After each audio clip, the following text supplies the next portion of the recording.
Salut à tous, comment ça va? Aujourd'hui je vous présente ma voiture, la Peugeot RCZ. Alors c'est une 1,6 litre THP 155. C'est la facelift. Pourquoi j'ai choisi ce modèle? Parce que par rapport au devant, que je trouve plus beau par rapport aux premières générations, et aussi pour une question de fiabilité, car tout ce qui est mécanique, enfin surtout moteur, a été revu normalement. Donc normalement on est moins embêté. Alors celle-là c'est la finition magnétique. Les belles jantes. Elle est gris foncé avec large toit grise, façon chromée. Le toit en gris aussi. Ce qui m'a plu sur cette voiture, c'est surtout le toit aussi, qui est bombé. L'arrière qui est pas mal. Alors sa magnétique a juste la double sortie d'un côté. Alors c'est assez compliqué parce que il y a eu les premières phases. Après il y a eu cette phase là, phase 2.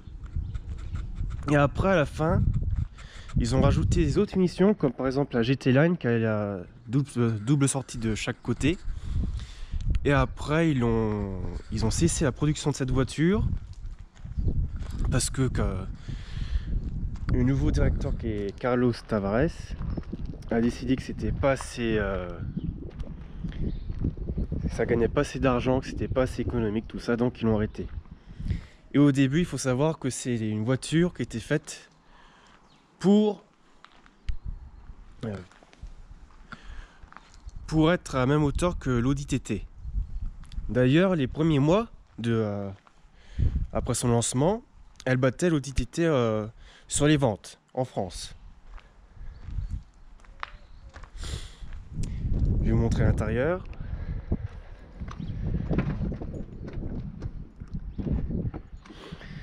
Alors avec cette finition là, elle est full cuir.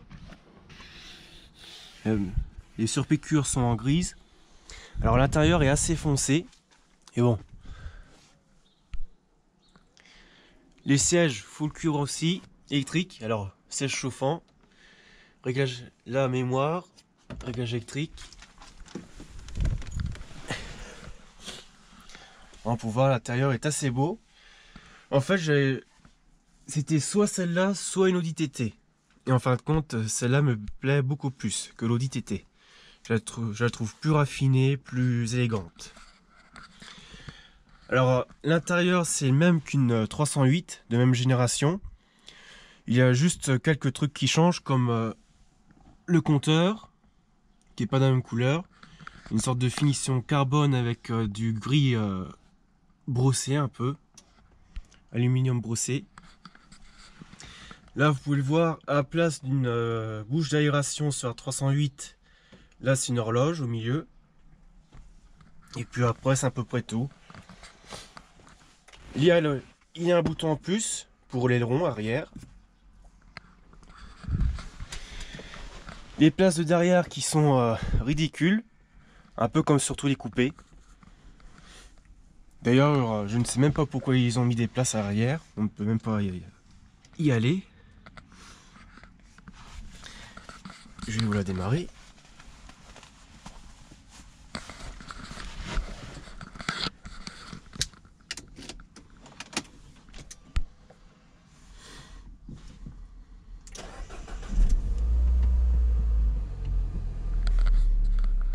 GPS qui est repliable. Franchement, c'est une voiture qui est top.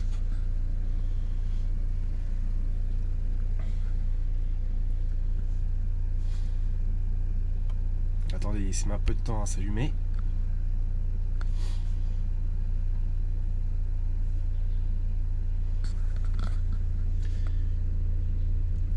Alors là, vous avez le GPS. Je laisse ça comme ça. Après, vous avez, comme sur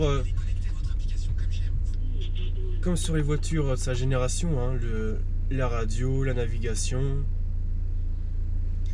Après, la musique en prise auxiliaire.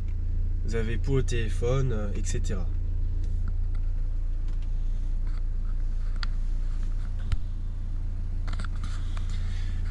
Et là, ce qui est bien aussi, c'est quand vous mettez GPS, vous avez une fonction pour le mettre ici aussi.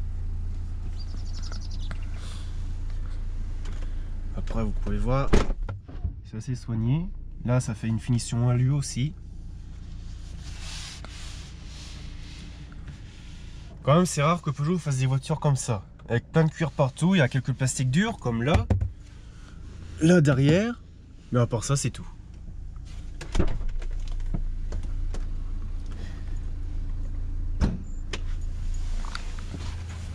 Je vais vous montrer un coup de moteur.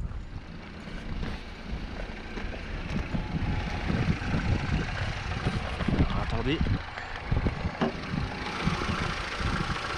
Sur celle-là, ce sont des vérins, et oui, c'est pas souvent chez les marques françaises. Voilà le petit moteur avec 6 de cylindrée.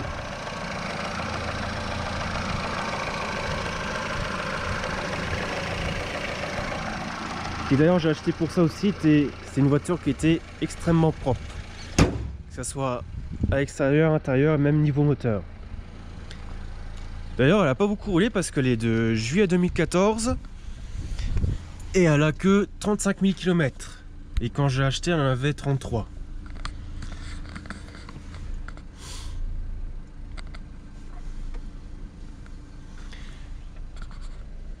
Vraiment une très belle petite voiture.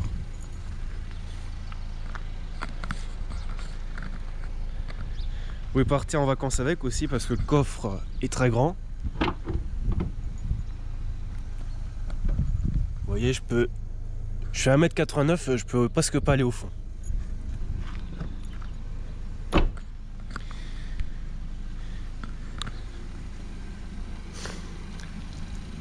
Après, il y a une autre RCZ qui vaut le coup aussi. C'est la RCZ R, qui a le même moteur avec quelques trucs qui ont été modifiés, comme les pistons qui ont été forgés, etc. Turbo aussi. Et qui fait 270 chevaux.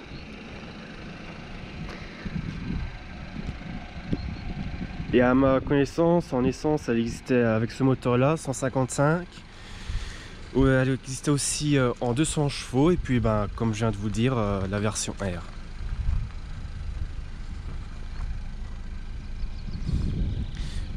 Voilà, c'était tout pour aujourd'hui. On se retrouve dans une autre vidéo pour l'essai routier. A plus!